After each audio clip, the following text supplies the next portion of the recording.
Magandang araw mga brosis at mga kaibigan. Ito nga po pala yung bumiyahe tayo ng maaga dahil meron tayong pupuntahan at kailangan kong magpagas. Pero kailangan din natin kumain dahil hindi pa po tayo nag-almusal. Kaya duman po tayo sa isang tindahan dito sa may part ng C5 na po ito.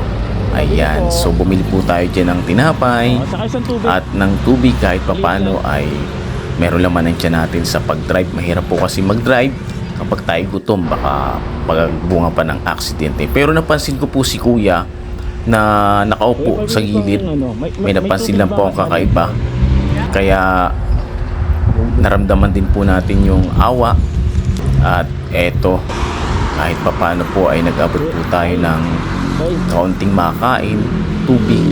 Kahit papano ay makakain din po siya. Mahirap din po kasi yung nararamdaman mo na gutom, tapos merong kapwa din na nagugutom, meron naman po tayo may tutulong. So sinamantala lang po natin yung pagkakataon.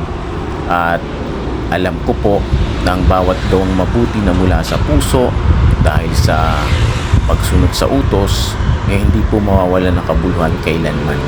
Kaya tayo po, kapag meron po tayong pagkakataon na makatulong din sa kapwa, kahit maliit na bagay lang po, yan po ay isang bagay na maganda po sa Diyos. Salamat sa Diyos.